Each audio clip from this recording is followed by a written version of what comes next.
സർവശക്തനായ ദൈവത്തിൻ്റെ അതിപരിശുദ്ധ നാമം മഹത്വപ്പെടുമാറാകട്ടെ. നിങ്ങൾ ശ്രവിക്കുന്നത് ജീസസ് വോയിസ് മെസ്സേജ്. എല്ലാ ശ്രോതാക്കൾക്കും കർത്താവായ യേശു ക്രിസ്തു നാമത്തിൽ സ്വാഗതവും സ്നേഹവന്ദനവും അറിയിക്കുന്നു. അല്പസമയ ധ്യാനത്തിന് ഒരു തിരുവചനം വായിക്കുന്നു. അപ്പോസ്തലനായ പൗലോസ് റോമർക്ക് എഴുതിയ ലേഖനം അധ്യായം 5 1 തിരുവചനം. വിശ്വാസത്താൽ നീതീകരിക്കപ്പെട്ടിട്ട് നമ്മുടെ കർത്താവായ യേശു ക്രിസ്തു മൂലം നമുക്ക് ദൈവത്തോട് സമാധാനമുണ്ട്. കർത്താവിൽ പ്രിയരെ, നാം വായിച്ചു കേട്ട റോമാലേഖനം 5 അധ്യായം 1 തിരുവചനത്തിൽ വിശ്വാസത്താലുള്ള നീതീകരണമാണ് രേഖപ്പെടുത്തിയിരിക്കുന്നത്. മനുഷ്യൻ്റെ നീതീകരണം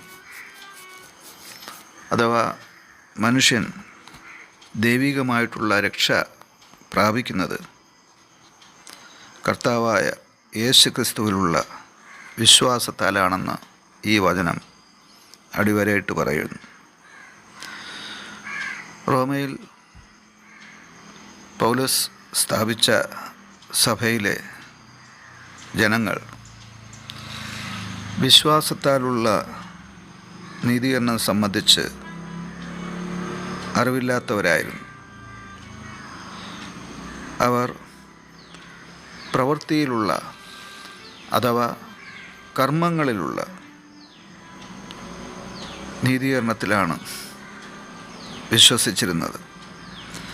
അവരെ തിരുത്തുവാൻ പൗലോസ് ഈ ലേഖനം എഴുതിക്കൊണ്ട് പരിശ്രമിക്കുകയാണ്.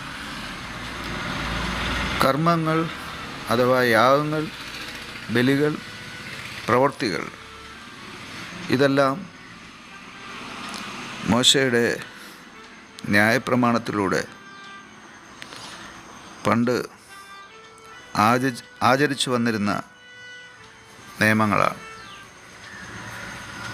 എന്നാൽ ഇതിലൂടെ ഒരു മനുഷ്യനും നീതീകരിക്കപ്പെടുവാൻ സാധിക്കുമായിരുന്നില്ല. ഈ പക്ഷിബലിയും അതുപോലെ മൃഗബലിയും ധാന്യങ്ങൾ കൊണ്ടുള്ള ബലികളും എല്ലാറ്റിനുപരിയായി കാളകളെയും ആട്ടുകൊറ്റനെയൊക്കെ അർപ്പിക്കുന്ന ബലികൾ ഒരു ഊനമില്ലാത്ത കുഞ്ഞാടായ യേശു ക്രിസ്തുവിൻ്റെ ബലിയുടെ സൂചന അഥവാ നിഴൽ മാത്രമായിരുന്നു. കർത്താവായ യേശു ക്രിസ്തു കാൽവരിയിൽ മാനവരാശിയുടെ പാപ പരിഹാര ബലിയായി അർപ്പിക്കുവാനിരുന്ന ആ വലിയ യാഗത്തിൻ്റെ ഒരു നിഴലും സൂചനയുമായിട്ടാണ് പഴയ നിയമത്തിൽ ന്യായപ്രമാണത്തിൽ ബലികൾ അഥവാ യാഗങ്ങൾ അനുവദിച്ചിരുന്നത്. ഇത് അവരെ ശിശുപാലകരായി നടത്തുന്നത് പോലെയായിരുന്നു. അഥവാ ശിശുക്കൾ ഒരു പാലകൻ്റെ അഥവാ പരിപാലകൻ്റെ നേതൃത്വത്തിൽ മുതിർന്നു വരുന്നു. അതുപോലെ ആ ശിശു മുതിർന്നു വരുമ്പോൾ പിന്നെ ശിശു സഹജമായ കാര്യങ്ങൾ വിട്ടുകളയുന്നു. അതുപോലെയാണ് ന്യായപ്രമാണം നൽകിയിരുന്നത്. ക്രിസ്തുവിങ്കലേക്ക് കൈപിടിച്ച് നടത്തുവാൻ ക്രിസ്തു അർപ്പിച്ച ആ യാഗത്തിൽ ആശ്രയിക്കുവാനും അതിലൂടെയുള്ള രക്ഷ നേടുവാനും മനുഷ്യനെ കൈപിടിച്ച് നടത്തേണ്ടതിന് ന്യായപ്രമാണം ശിശു പരിപാലകനായി ശോഭിച്ചു എന്നുള്ളതാണ്.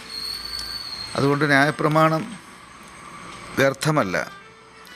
ന്യായപ്രമാണം അന്നത്തെ തലമുറയ്ക്ക് അത്യന്താപേക്ഷിതമായിരുന്നു. ആ ന്യായപ്രമാണത്തിലൂടെ പാപമെന്തെന്നറിയുകയും പാപത്തിൽ നിന്ന് പരിഹാരം നേടുവാനുള്ള ആ ബലിയെക്കുറിച്ച് അഥവാ യാഗത്തെക്കുറിച്ച് അവർ ബോധ്യപ്പെടുകയും ചെയ്തു. എന്നാൽ കർത്താവായ യേശു ക്രിസ്തുവിൻ്റെ കാൽവരി ബലിയിലൂടെയാണ് ആ യാഗം പൂർത്തിയാകുന്നത്. യേശു അർപ്പിച്ച യാഗത്തോടെ മറ്റു ന്യായപ്രമാണത്തിൽ പറഞ്ഞിരിക്കുന്ന യാഗങ്ങളെല്ലാം അവസാനിക്കുകയാണ്. യേശു അർപ്പിച്ച യാഗത്തിലൂടെ മാനവരക്ഷ യാഥാർത്ഥ്യമായി തീർന്നുവെന്ന് സാരം. അതേ പ്രിയമുള്ളവരെ, ഇനി ഒരു മൃഗബലിക്കോ ഒരു പക്ഷിബലിക്കോ ഒരു നരബലിക്കോ ആവശ്യമില്ല.